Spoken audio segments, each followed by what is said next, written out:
저희 아내가 시집 오면서부터 완전히 경랑의 소용돌이에 휘말려 버렸습니다. 처음에 시집 올 때는 전혀 예수 믿는 사람들 몰랐어요. 근데 시집 와가지고 애기 놓고 살다가 옛날 처녀 때 믿던 예수님을 회복을 해버렸어요. 졸지에 우리 가문에 그 엄청난 종갓집에 제사가 어마어마하게 많은 그 종갓집의 종부가 예수쟁이로 바뀌어버린 거예요. 그러니 우리 어머니 아버지와 문중의 걱정은 태산입니다. 태산. 우리 어머니 아버지는 거의 머리띠를 싸매고 돌아가실 정도까지 그냥 골머리를 앓는 거죠. 야, 진짜 무섭더라고요. 제사가 자주 돌아오지 않습니까? 우리 집은 제사가 그저 예수 믿는 사람들 주일 돌아오듯이 제사가 돌아오는 그런 집입니다. 근데 이 저희 아내가 예수님 딱 회복하고 난 뒤에 제삿날 되면요, 전쟁인 거예요. 우리 어머니가 새아가 오늘 누구 할매 제삿날이니까 시장 좀 봐오느라 그러죠. 그러면 어머니, 저는 이제 죽었으면 죽었지 우상 섬기는 재물 사러 못 갑니다. 용서하이소. 우리 어머니는 뭐야? 말도 안 되는 소리죠. 세상에 종갓집의 종부가 제사 음식 사러 못 간다니까. 이게 무슨 우리 어머니 기준으로 볼 때는 이건 없는, 세상에 없는 이야기죠.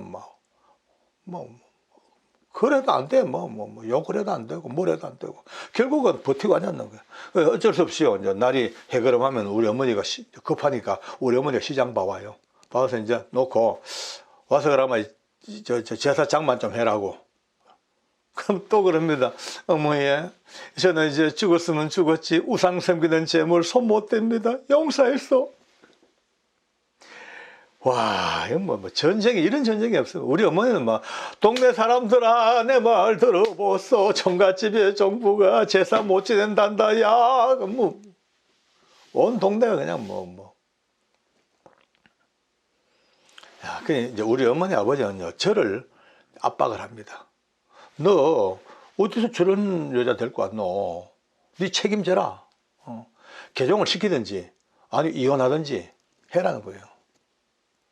저는 이혼은 생각도 못 합니다.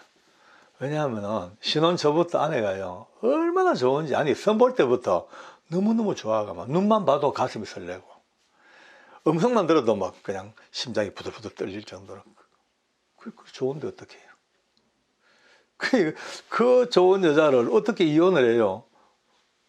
이제 개종시키를 해보니까 이게 또 보통, 와, 저는 쉽게 생각했거든요. 저는 예수님 모르니까 예수 믿다가 돌이키는 거야 별 거 있겠나 싶은데 쇠말뚝이에요, 쇠말뚝. 그러니까 우리 어머니 아버지는 계속 저를 압박하고 저는 우리 어머니 아버지와 또 아내 사이에 끼어가지고 이러지도 저러지도 못하고 정말 죽을 지경입니다. 제가 보니까 가만히 이래 가다가는 어느 한쪽이 죽겠더라고요. 어머니 아버지가 돌아가시든지 아내가 죽든지. 그래서 이걸 어떡하냐 하다가 우리 아버지가 최후 통째 원래입니다. 빨리 결정해라는 거예요. 내가 급한 김에 아버지 석 달만 시간 주세요. 석 달. 석 달만 시간 주시면 제가 석 달 내로 분명히 개종을 시키겠습니다. 만약에 개종 안 되면 그때 제가 서둘러서 제가 이혼할게요. 걱정하지 마세요. 저를 믿으세요. 그렇게 석 달 만미를 얻었습니다. 저는 이제 솔직히 자신만만했어요. 왜냐하면은 저희 아내가 참 기질도 보더라고, 참 말도 잘 듣고 착해요. 제가 이 모양 저 모양 달래면은 한 석 달만 달래면은 그까짓 거 예수 믿는 거 다 이제 접고 내 말대로 우리 문중으로 돌아와서 이렇게 종부 잘 하겠지라고 자신만만했거든요. 가끔 화장실 갔다 옵니다. 이제 우리 집은 그때 큰 한옥이라 화장실이 그 대문간 옆에 있습니다. 식구들이 아침 되면 이제 화장실 들락날락 그냥 아주 바빠요. 우리 아버님이 화장실 갔다 오시다가, 그때마다 변소죠. 변소 갔다 오시다가 허리춤을 올리시면서 제가 지나가면, 야, 2달 남았다잉, 2달. 알지, 2달. 또 제가, 야, 1달밖에 안 남아, 1달, 알았지, 1달. 맨날 카운트다운 하는데요. 진짜 속이 진짜 타들어갑니다. 근데 아내는 전혀 움직일 생각도 없죠. 그런 가운데 이상한 일이 생깁니다. 여러분들 정말 이상한 일이 생깁니다. 제가 그 당시마다 집하고 그냥 아내하고 애기밖에 몰랐잖아요. 그런 제가 직장에서 별로 친하지 않던 친구들이 가까이 막 다가오기 시작하고, 왜 그래 친구들이 좋아지는지요. 막 그냥 한 그룹이 만들어져 가지고 맨날 모여서 이야기하고 놀고 술 먹고 하다 보니까 언제부턴가 그때 남자들이 모이면 뭐합니까? 화투판, 고돌이판, 고스톱 벌어져요. 재밌더라고요. 그때부터 여기에 빠져가지고 정신없어. 근데 이것만 끝납니까? 예. 노름으로 막 그냥 바뀝니다. 섰다 하고, 막, 도리지고 때 하고. 그러니까, 거기에 빠져나니까 이 기술도 없는 제가 불과 한 달 만에 있는 돈 다 퍼붓고도 생빚진 게 500만 원. 지금도 500원 큰 돈이죠. 근데 그때는 500만 원 같으면요, 집 한 채 값이죠. 웬만한 집 한 채 값입니다. 그게 전부 공금이에요, 공금. 공금에서 급하니까 공금에서 막 써버린 거예요. 월말 됐어. 이제 정산해야 돼. 기가 막힙니다. 뭐, 쇠고랑 차야 될 파이죠. 뭐, 공금에 유용하고, 횡령하고, 유용하고 했으니까 쇠고랑 차야 되죠. 정신 번쩍 들더라고요. 이미 늦었어. 때는 늦었어. 이거 어떡할까? 방법이 없는 거야. 할 수 없이 이제 제 아내에게 털어놨죠. 되게 이제 제가 미안한 것처럼 고개 숙이고 그래가지고, 여보, 내가 말이야, 미쳤지. 왜 친구들하고 정신 팔려가지고 그렇게 화투판에 손을 댔는데 빚을 많이 졌다. 무려 500만 원 빚을 졌는데 이게 공금이야. 이제 곧 월말 되면 갚아야 되는데 이거 안 갚으면 큰일 나는데 어떡하냐. 정말 미안해. 정말 내가 죽을 죄를 졌다. 이러고 막 짐짓 되게 이제 내가 회개하는 척. 근데 조용한 거예요. 보통 이 정도 같으면요, 와 이거 못 살겠다 하든지 휘득 자빠지든지 이제 다 살았다 하고 하든지 해야 될 거 아닙니까? 근데 너무 조용해. 그래서 왜 이런가 싶어서 이렇게 봤어요. 고개를 들고 보니까 여러분요, 이 여자가 웃고 있는 거예요. 웃어요. 제가 순간 너무 충격 먹어가지고 실성했나 보다. 너무나 내 말에 충격 받아가지고 완전히 지금 정신이 빠졌는가 보다고 봤지. 그러니까 웃더니만은 서영이 아빠, 서영이 아빠만 하나님 앞에 돌아오면 됐지. 돈이 뭔 큰 대수겠어. 한번 만들어 봅시다. 막 걱정하지 마이소. 이래요. 제가 그 말 듣는 순간에 야, 이럴 수가 있냐. 막 가슴이 그냥 와 이거 말도 이거 형언을 못 하겠네요. 그러더니만 이제 뭘 끄집어내 보니까 비자금 통장이에요. 시집 올 때 처녀 때 열심히 모았던 거 이제 쓰고 남았는 걸 통장에 보니까 제법 액수가 되긴 돼도 그걸로는 특부족이에요. 모자란다니까 그나마 좀 기다려 보라고. 그러더니만은 제가 결혼할 때 해줬던 폐물들을 몽땅 다 끄집어내. 귀걸이, 반지, 목걸이, 시계,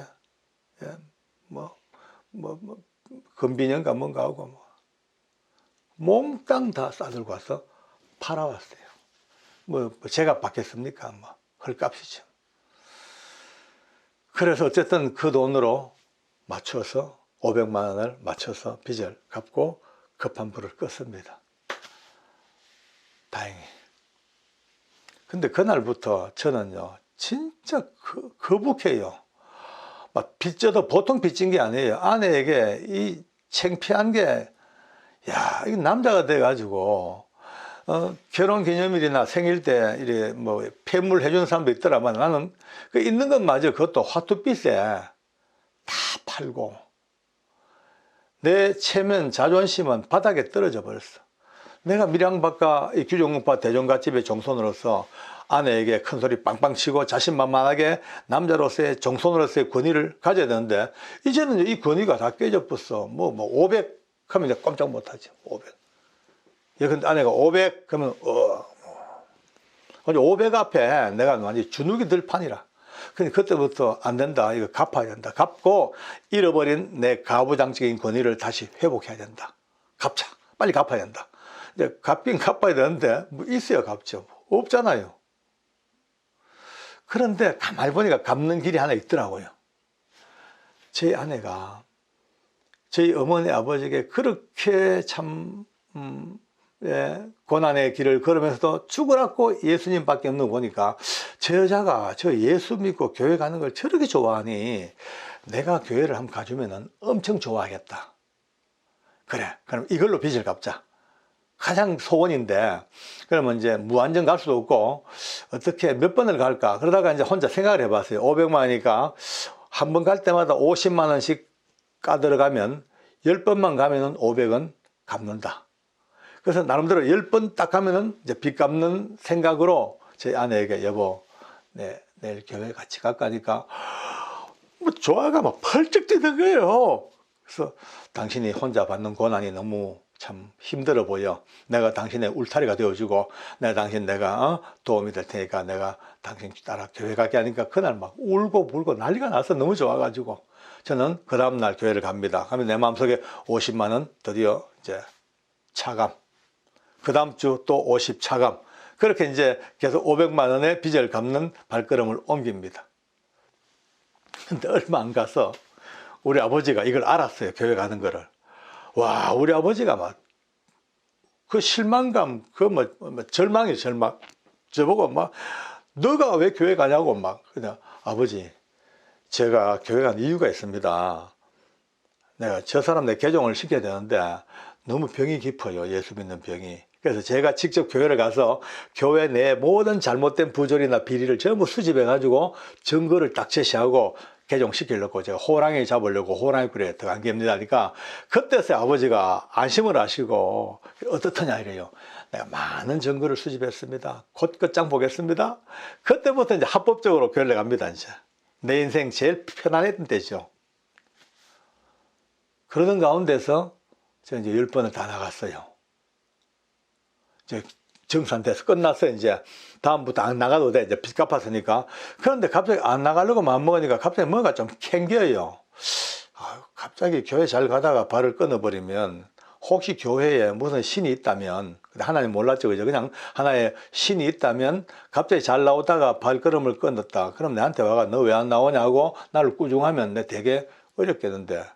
뭐 까지가 나가보지 뭐 계속 뭐 내가 나간다고 예수 믿는 것도 아니고 그냥 한번 나가보지. 그래서 혹시나 교회에서 주는 복이 있으면 그것도 받고 조상들 복도 받고 생명보험도 2개 들어오는 게 안 낫겠나 이런 마음이 들어서 그냥 다닌 겁니다. 이제 그렇게 다니다가 교도관이 돼서 부산으로 청송으로 옮겨 드디어 어머니 아버지와 헤어져서 떠나오니 더더욱 교회 가는 것은 자유스럽죠. 그렇게 긴 세월 동안 10년 가까운 세월 동안을 따라다닙니다. 그냥 집사가 되기도 하고 나름 이렇게 교회 일도 합니다만은 종래 저는 하나님 모르고 살았어요. 그때까지만 하나님은 존재하지 아니하고 그냥 이스라엘의 민족 종교쯤 되겠지. 그저 교회에서 만들어 놓은 그냥 하나의 어떤 그 종교적인 절대자이겠지. 그렇게 살아왔던 제가 세상에 지금부터 약 한 7, 8년 전 하나님께서 어느 날 밤 성령으로 저를 찾아오시고 오랜 세월 그 인생의 고난의 깃바닥을 걷던 제 심령 속에 하나님께서 네가 하나님의 성전인 것과 하나님의 성령이 너희 안에 계신 것 알지 못하느냐 이 말씀과 함께 한밤에 저를 뒤집어 놓으시고 그 제 입의 신앙 고백이 튀어나오게 하시고 그 은혜 가운데 지금까지 끌고 오시는 하나님의 은혜의 손길 오늘 여기까지 온 겁니다. 많은 분들이 모태신앙이냐? 어떻게 예수 믿게 됐냐? 어떻게 교회 갔냐? 이런 얘기를 들을 때마다 제가 물을 때마다 참 부끄러웠지만은 오늘 제 부끄러웠으나 하나님이 함께 하셨던 은혜를 같이 나누었습니다. 이 모양 저 모양 여러 방향으로 주님 앞에 옵니다. 그러나 때로는 저처럼 엉터리들도 하나님 앞에 발 디미는 순간 하나님은 그 발을 꼭 붙들어서 기어이 은혜의 자리로 끌고 오시는 하나님의 그 은혜로우시고도 악착 같으시고도 끈질기신 하나님의 사랑을 오늘 같이 고백해 봅니다. 요 근래 제게 상당히 많은 분들이 상담도 요청해 오고 어려운 문제들에 대한 의견들을 구하는 분들이 많이 계셔요. 특히 이제 교회에 관한 이야기 때문에 제게 연락이 옵니다. 근데 이 교회에 대한 이야기는 제가 대답해 드리기가 되게 좀 조심스러워요. 잘못 얘기하면은 대다수의 건전한 교회들이 오히려 또 선입견이 또 들어가지 않을까 이런 걱정도 되고 그렇습니다만은, 그러나 이것을 그냥 던져 놓을 수는 없더라고요. 왜냐하면은 이 제게 직접 상담해 오신 분들의 문제도 문제지만은 쭉 지켜보니까 이와 비슷한 문제를 안고 말없이 고통받는 성도들이 너무너무 많다는 것을 제가 아니까 이런 얘기로 문을 엽니다. 자기 교회가 이제 얼마 전까지는 미자립교회가 돼가지고 너무너무 힘들었는데, 그나마 성도들의 헌신과 또 이런 은혜로 약간의 자립 단계에 들어왔대요. 빚지지 아니하고 교회를 이제 운영할 수 있고, 또 목사님 사례비도 드릴 수 있고, 그 정도 됐는데 한숨을 딱 돌리는데 목사님이 갑자기 변했다는 거예요. 그러니까 그때부터 재정에 손을 대기 시작하는데 뭐 대책 없이 그냥 필요한 곳에 막 쓴다면서 쓰고, 게다가 최근에 제네시스 최고급 사양 라인을 뽑아버렸대요. 온 교회가 이제 놀래가지고 도저히 그런 재정 형편이 안 된다고 이래 하니까, 아니 목사가 몸이 건강해야 되는데 혹시 다니다가 사고라도 나면은 안 다칠 수 있도록 좋은 차를 타야 한다고. 그래서 이제 최고급 제네시스를 뽑았다는 거예요. 이것 때문에 교회가 이제 좀 난리가 났다는 겁니다. 모두가 다 모여서 웅성웅성거리고, 둘만 모여도 셋만 모여도 서로 목사님 비난하고 서로 웅성거리고, 어떤 집사들은 말이지 그렇게 사고시를 대비한다면 왜 제네시스를 뽑냐, 탱크를 뽑지, 이런 분도 계시고 막 그런다는 거예요. 그러면서 이제는 도저히 이 교회가 자기들이 볼 때 소망이 없다는 거죠. 그래서 이제 어떻게 하면 좋겠냐, 이렇게 물어봤습니다. 참 저로서 참 안타깝지요. 또 이제 그 한 분은 자기들 교회의 이야기를 하는데, 그 교회도 이제 뭐 크게 재정이 넉넉하지는 않은가 봐요. 한 100여 명 정도 모이시는 교회라, 그는 이제 아름답게 잘 꾸려나가고 있는데, 목사님이 돈에 겁을 안 낸다는 거예요. 재직회 같은 것도 별로 없고 그냥 돈 필요하면 막 다 막 썼다 그러고 나중에 그냥 보고 마고 말고, 특히 아이들을 외국에 유학을 둘이 보냈는데 그 자녀 유학비를 교회 재정에서 전부 다 충당을 다 하게 되고, 또 한 번씩 아이들 보러 가면은 목사님 부부가 가는 비행기, 왕복 비행기, 그것도 비즈니스를 끊는데요. 예. 그래가지고 그 체제비 다 교회에서 부담하고 이러니까 이제 교회가 도대체가 이제 성도들이 전부 다 이구동성으로 이 교회가 어제 목사님 사금고냐, 뭐 무슨 저수지냐, 이렇게 해가지고 지금 문제가 생겨가지고 교회가 지금 완전히 뭐 벌집 쑤시는 집인데 도대체 여기서 어떻게 견뎌야 되겠냐, 이런 또 질문도 해오죠. 참 제가 참 답답합니다. 또 한 번은 교회 가니까 자기들 교회가 창립 멤버들, 고참들, 이들이 한 10대 명이 똘똘 뭉쳐가지고 목사님을 좌지우지하면서, 교회가 완전히 그들 교회지 도대체가 은혜 받을 곳이 못 된다고, 너무너무 막 그냥 괴로워서 이걸 어떻게 하면 좋겠냐, 그렇게 또 연락이 왔고, 또 마지막 한 분은 자기 교회 지금 장로님, 권사님, 안수집사님을 세우는데 교회가 장로는 몇 천만 원, 권사 몇 천만 원, 안수집사 몇 백만 원, 이런 식으로 딱딱 공정 가격을 딱 매가지고 그를 돈을 내라 라는 이것 때문에 또 난리가 나가지고 교회가 뭐 매간 매직하는 데냐, 아니면 뭐 성직을 매매하냐, 아니면 또 무슨 또 이 직분을 갖다가 번호표 뽑아가지고 자판기 뽑듯이 그렇게 하냐, 이래가 교회가 난리가 났다는 거예요. 자, 여러분 어떻습니까? 저도 듣고 보니까 참 답답하지요. 근데 이런 문제들을 까딱 잘못 접근했다가는 이제 다 망하는 수가 납니다. 대전제 결론부터 먼저 안내 봅시다. 어떤 사람은 이럴 때 이제 하는 말이, 교회가 하나님 보고 가는 데지 사람 보고 가는 데가 아니야. 그러니까 그 정도 넘어가야 돼, 참아야 돼 라는 분들도 계셨고, 저도 솔직히 또 그런 이야기를 자주 하는 편입니다. 근데 최근에 어떤 분이 이런 얘기를 합니다. 학원을 보내는데 아이 성적을 향상시키려 학원 보는데 학원에 선생이 엉망이라 실력도 없고, 학원의 아이들도 하나같이 문제아들이라 도대체 보고 뭐 본받을 게 없는 그런 곳에 계속 아이를 비싼 돈 들여가면서 학원을 보내야 하냐 라는 그런 이야기를 하더라고요. 그것도 또 어느 부분 일리가 있어요. 오늘 여러분들하고 오늘 이 세 부류의 이야기를 같이 한번 해보면서 다른 답을 한번 찾아봅시다. 돈 문제, 참 문제는 어제 오늘 문제가 아닙니다. 그런 재정이 이제 압박을 받고 또 교회가 그런데 돈을 막 쓰면은요, 또 돈이 또 필요하니까 계속 설교가 헌금하라는 설교가 나올 수밖에 없어요. 그러니까 주구장창 헌금하고 헌신하고 충성하라는, 이러다 보니까 성도들이 오히려 또 메말라가죠. 그럼에도 불구하고 이길 수 있는 사람도 있어요. 예, 여유가 있고 믿음의 여유도 있고 그 정도. 아까 말씀대로 어디 교회가 뭐 사람 보고 그냥 하나님을 보고 가야지 라는 이런 분들이 있다면요, 그거는 박수 진짜 박수 받아 마땅하면 진짜 멋있습니다. 드물지만 그런 분들이 계신 교회 정말 든든하고 멋있습니다. 근데 그렇지 못한 분들은요, 이제 문제입니다. 왜냐하면 앉으면 늘 짜증납니다. 짜증나. 화가 나지요. 예, 저도 충분히 이해됩니다. 자, 그러면 어찌 돼요? 누군가를 정죄하고 판단하고 비방하고 수군수군하고 어쩔 수 없잖아요. 이게 뭡니까? 전부 죄입니다. 죄. 큰 죄입니다. 어떤 죄냐? 사형에 해당하는 죄입니다. 예. 어떤 분들은 너무 오버하지 말라고요. 오버가 아닙니다. 하나님 말씀 한번 보십시오. 로마서 1장 28절 32절 쭉 보면요, 살인, 사기, 뭐 수군, 비방, 자랑, 교만, 당을 짓고 말이죠. 부모를 거역하고 이런 게 전부 사형에 해당한다고 하나님이 못을 딱 박았어요. 성경에. 할 말이 없습니다. 그러니까 굳이 사람을 죽이지 않은 사람도 앉아서 비방하고 뒤에서 목사님이 어떻고 뭐 재정부가 어떻고 수군 전부 다 사형입니다. 왜 그런 자리에서 끊임없이 죄를 짓고 그것도 사형에 해당하는 죄를 짓고 앉아가지고 영적 상태를 망칠 거냐? 안 됩니다. 여러분요, 도저히 못 견디겠으면 빠져나오십시오.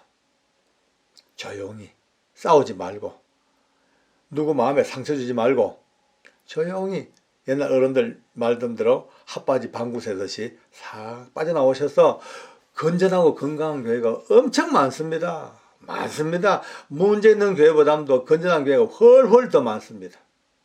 찾으십시오. 그래서 영혼을 관리하십시오. 하나님 말씀을 듣고 거기서 평안을 누리고 하나님 은혜 앞에서 일꾼 되어서 사시는 게 제일 낫습니다. 좀 무책임한 말 같다고요? 아닙니다. 책임 있는 말씀입니다. 적어도 은혜 앞에서는 책임이 있습니다. 뭐 그냥 그 고참들 때문에 못 살겠다, 이거는 뭐 어제 오늘 일도 아니고 한두 교회 이야기도 아닙니다. 어느 교회 가도 창립 멤버들이 있기 마련이고 거기에 터줏대감도 있기 마련입니다. 근데 이분들의 상태에 따라서 교회가 부흥되냐 마냐에 달려있더라고요. 저는 많은 교회를 집회를 댕겨봤잖아요. 그러니까 벌써 눈으로 봐서 대충 감이 잡힙니다. 정말 오래된 교회지만 구성원들 중에서 창립 멤버들, 그 후손들, 쉽게 말해서 아주 고참, 아주 터줏대감들의 모습들이 활짝 열려 새로 오신 분들을 정말 중심으로 받아들이고 그분들에게 일거리를 참으로 맡겨가면서 교육하고 지도하고 하나된 이런 교회들이 말이죠, 진짜 성장하고 성령 충만한 교회가 될 수밖에 없습니다. 근데 안타깝게도 이 기득권을 버리지 못해가지고 자기들끼리 뭉쳐있는 교회들이 의외로 또 많습니다. 또 담임 목사님이 함부로 못합니다. 이들의 세력이 워낙 크니까. 예. 자기 가족들 다 나와. 발언권이 세. 예. 돈도 많아. 그러니까 아무도 못 건드립니다. 와가지고 또 누가 좀 열심히 일하고 두각을 드러내고 하죠. 그러면요, 이쁘게 봐야 되는데 눈초리가 딱 옆으로 사시가 돼가지고 저거 훌러온 돌이 백인돌을 빼려고 그러네. 언제부터 지가 믿었다고 저렇게 난리법석이냐. 별것 아닌 문제 같지만 굉장히 큰 문제가 됩니다. 교회 와가지고 앉아서 주님 바라보고 목사님의 말씀을, 설교 말씀을 듣고 하나님에 감사가지고 늘 울고 감사해야 되는데 보이면 자꾸 그들 설치는 것밖에 안 보입니다. 막 왔다 갔다 설치고 뭐 여전도 회장, 남년도 회장 뭐 눈에 보면요, 자기도 모르게 짜증이 나요. 짜증이. 그거를 이기고 넘어갈 수 있는 사람 같으면 그것도 박수치고 참 대단한 축복인데 또 사람인지라 그걸 못 넘어가는 경우가 더 많습니다. 괜히 미워집니다. 괜히 냉소적입니다. 교회 와가지고 냉소적이고 사람이 미워지고 이런 일을 왜 합니까? 하면 안 됩니다. 그분들이 바뀌지 않은 한 소망이 없습니다. 하루하루 교회 나오는 것이 정말 그 사람의 심령에 아픔만 주고 짜증만 줍니다. 아까 말대로 죄를 왜 짓습니까? 빨리 옮겨야 됩니다. 매간 매직 성직 판매한다고요? 그건 아닙니다. 아무리 교회가요 막 가도요 장로에 얼마, 권사 얼마, 집사 얼마 사고 판다. 그거는 너무 한 발, 두 발 앞선 얘기입니다. 물론 이럴 수는 있어요. 교회가 필요하니까 장로님들은 좀 얼마씩 내가지고 교회 이번 재정에 좀 보태가지고 이 행사를 좀 잘 치를 수 있도록 선물도 해야 되고 하니까 그런 분담하는 그런 헌금하는 마음으로 그걸 봐야지. 그걸 갖다가 그 돈 받고 장로 주겠다. 그런 성직 판매는 아닙니다. 그렇게 말하면 너무 지나칩니다. 물론 이것도 이제 안 하는 게 좋긴 좋습니다. 제일 좋은 것은 교회가 모든 재정을 다 대가지고 이 임직식을 하는 게 좋습니다. 나중에 또 이분들이 감사해서 개별적으로 하나님께 감사하는 것은 또 따로 치더라도 굳이 그걸 안 하는 게 좋긴 좋은데 그러니까 교회마다 형편이 어쩔 수 없으니까 이걸 가지고 비방하기 시작하면은 이제 우리는 좀 너무 지나친 비방이 될 수가 있거든요. 우리 교회는 그렇습니다. 우리 교회는 참 감사하게도 행사비를 교회가 다 일단 충당해 버립니다. 그리고 감사할 분은 감사하고 형편 안 되면 안 하고 그러면 됩니다. 이러나 저러나 오늘 몇 가지 얘기를 해봤습니다만 교회는 신성한 곳이고 은혜로운 곳이고 누구 하나 교회에 대해서 손가락질 할 수 없는 것이 교회입니다. 왜냐하면 하나님의 집입니다. 예수님이 피로 사신 교회입니다. 고로 교회는 아무 문제가 없습니다. 단지 교회를 구성하고 있는 교회에서 또 일하고 있는 지도자들과 많은 성도들 또 인간의 얘기이기 때문에 우리의 잘못이 교회는 전혀 비방받을 것이 안 됩니다. 사람이 바뀌어야 되죠. 목사님도 바뀌어야 되고 또 성도들도 바뀌어야 되고 또 이것을 바라보는 또 신자들도 바뀌어야 되고 우리가 바뀌면 되는데 안 바뀌면은 대책이 없죠. 도저히 견디기 힘들면 나오십시오. 나오셔서 좋은 교회 찾아가십시오. 좋은 교회는 건강한 교회, 복음이 계시는 교회, 하나님의 은혜가 있는 교회, 성도가 인격적으로 교제하는 교회 찾아가셔야 돼요. 만약에 그게 안 되면은 그게 안 되면 참고 이기셔야 됩니다. 근데 참고 이기고 기회에 버티는 분은 아마도 상급은 더 크실지도 몰라. 각자의 역량입니다. 그러나 아까 말씀드린 교회는 주님 오시는 그 날까지 조금 더 손가락질 받는 곳이 아니고 비방받는 곳이 아니고 교회는 영원한 하나님의 집입니다. 이 교회를 만들기 위해서 우리가 다시 한번 각자의 자리에서 하나님을 섬겨나가는 은혜 있기를 바랍니다. 교회 때문에 상처받아서 제게 문의하신 많은 분들, 이와 비슷한 자리에 계신 분들 좀 더 마음을 열고 가장 선한 길이 내게 뭘까 찾아서 무리 없이 행하는 은혜가 있기를 바랍니다.